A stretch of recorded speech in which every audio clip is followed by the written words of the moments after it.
ఇటువంటి ప్రమాదాలు జరగకుండా మరి యూత్ అంతా నడవాలని చెప్పని కోరుకుంటూ మేము మా యొక్క ఆశీస్సులు మీకు తెలియజేసిన నిర్వహిస్తాను. జై హింద్, జై జరుపుకోవడానికి ముందు మన స్థానిక అంబేద్కర్ శ్రీ కంటిపల్లి ప్రజలని డాక్టర్ బాబాసాహెబ్ అంబేద్కర్ గారి జయంతి మహోత్సవ కార్యక్రమాన్ని ఉద్దేశించి రెండు మాటలు మాట్లాడాల్సిన కోరుకుంటున్నాను.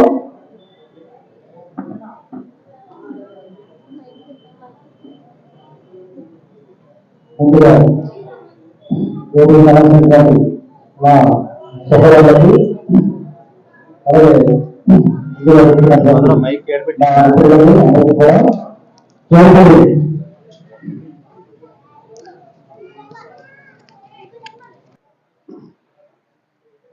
నవభారత నిర్మాత రాజ్యాంగ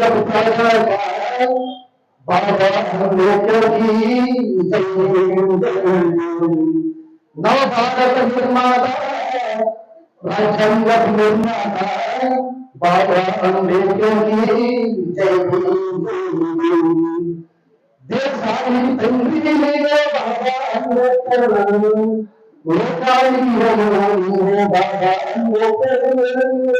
నవభారత నిర్మాత రాజ్యాంగ బాబా అంబేద్కర్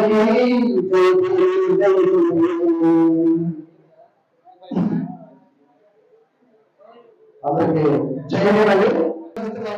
అందులో ఒకసారి నా మాటలు సరిగ్గా వినండి. ఎందుకంటే నా మాటల్ని చూపించాలని నా ఆత్మ. ఎందుకంటే ఏదో చెప్పాలి, మన సమాజానికి ఏదో ముందు తీసుకెళ్ళాలని నా వైపు చిన్న ప్రయత్నం చేస్తాను. అభివృద్ధి చేయాలంటే కనుక ఇప్పుడు స్త్రీలు ఈ రోజు మనం వెళ్ళాము. అసలు డాక్టర్ బాబాసాహెబ్ అంబేద్కర్ ఆలోచన విధానం లేదు. అది తీసుకుంటే ఓటు అనేది ఎంత ప్రాముఖ్యమైన విషయం. ఇప్పుడు అంటే దాదాపు ఓటు కల్పించి మనకి 75 సంవత్సరాలు అయిపోతున్నది. అది ఇప్పుడు వరకు విలువ తెలియకోకుండా మనం వేరు వేరు పార్టీలో వేరు వేరుగా నమ్ముకుంటున్నాం. మన పార్టీలో తెలుసుకోవట్లేదు, మన ప్రజలను మనం తెలుసుకోవట్లేదు, మన విలువలను మనం తెలుసుకోవట్లేదు. ఎందుకంటే ఏదైనా సరే ఎందుకు చెప్పినా సరే రాజ్యాంగపరమైన మన రాష్ట్రం చాలా ఎస్సీ ఎస్టీ బీసీ మైనారిటీలుగా ఎవరైతే దొరికినటువంటి వాళ్ళు ఉన్నారో, ఎవరైతే పేదలుగా ఉన్నారో, ఎవరైతే కష్టపడుతూ ఉన్నారో, ఎవరైతే సమాజంలో అనగడగబడుతూ ఉన్నారో వీళ్ళంతా కూడా మనకంటే మన ఒకటే కులం కాదు. మన దగ్గరే మన ఒకటే కులం కింద ఒక నాలుగు కిందనో లేకపోతే వేరే కులం కింద మనం గణితం చేస్తాం. ఎందుకంటే ఎప్పుడైతే మనం జైమాలని కొడుకుంటున్నామో జైలు పెట్టుకుంటున్నామో ఇప్పుడు మన ఇంకా మనం కోరిలోకి దిగిపోతున్నామని చెప్పేసి అర్థం అన్నమాట. ఎందుకంటే మరి ఎన్నో పెద్ద పెద్ద ఆర్టిఫిషియల్ కులాల వాళ్ళు ఎంతో తెలుగు చాలా ముందుకెళ్ళారు. ఎందుకంటే వాళ్ళ చేతుల్లో అన్ని రకాల ఫెసిలిటీస్ అంటే మొత్తం రాజకీయ రంగంలో కావచ్చు, లేదంటే ఇండస్ట్రీ పరంగా కావచ్చు, లేదంటే రైతుల పరంగా కావచ్చు, లేదంటే చదువుల పరంగా కావచ్చు, లేదంటే ఉద్యోగంలో పాల్గొనే ఉద్యోగ శాఖల్లో కావచ్చు. ఎందుకని అన్ని రంగాల్లో కూడా మరి మన ఆర్టిఫిషియల్ కులాల వాళ్ళు ముందుకున్నారు. ఎందుకని మరి వాళ్ళు చూసి మనం కొంచెం మరి ముందుకు ఈ కార్యక్రమం ఈ స్థాయిలో మనం చిన్న ఉద్యోగాలు చేసే పాత్రలో చేరుకున్నాం. మరి ఆ స్థాయి మనం చేరుకోవడానికి ఎంత భయం పడుతుందంట.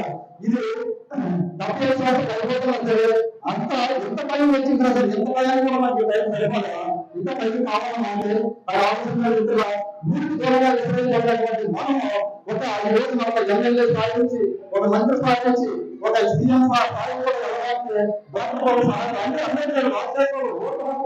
కనిపించడానికి ఆయన పడ్డ అన్ని కాదు, చాలా శ్రమపడ్డాయి. ఎందుకంటే మన చేతిలో పని దీని అంతా ఎన్నుకోవడం ఏం జరగాలి, మన చేతిలో ఓట్లను వాయిద్యం కలిగింది. ఓట్లను వాయిద్యాలని మనం ఎవరు ఎన్నుకోవాలని చెప్పేసి ఆలోచించాను. నేను ఏ పార్టీ సపోర్ట్ తీసుకుని ఆయన ఎన్నో రకాలు చూపించే చాలా గౌరవ నేను ఎక్కడ వెళ్ళాలంటే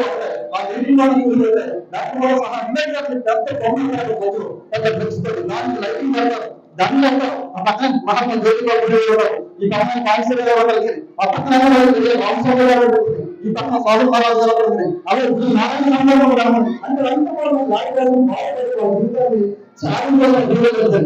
మరి ఇటువంటి జ్ఞానపరమైన విలువలనే మనకట్టు ఏమి చేయమన్నా ఆ సొంత మనకి చేసుకున్నటువంటి వ్యక్తిలో విలువలనే ఎలా ఎంతమంది నాకు జ్ఞానం ఉంది, ఎంతమంది నాకు తెలివి ఉందని చెప్పేసి నాకు నేను అనిపిస్తుంది. మరి తెలుగులోని జ్ఞానంలోకి అందరూ రావాలని ఆశపడి జరిగింది. ఎందుకంటే మనకు రాజ్యాంగం వచ్చినప్పుడే మన వాళ్ళు గుర్తొస్తాం. అందుకనే అంబేద్కర్ ఆశయంలో సిద్ధాంతం అదే కాక అక్కడే నేను ఫాలో అవుతానంటే ఇక నుంచి అందరూ కూడా వీటిని ఫాలో అవుతున్నాను, ముందుకెళ్ళాలి, ఆత్మగౌరవంతో బతకాలని చెప్పి ఆశిస్తున్నాను. ఎందుకంటే ఎన్నో విషయాలు కాబట్టి మరి మరొకసారి అవకాశం ఉంటే మాట్లాడాలి. అందులో కూడా జై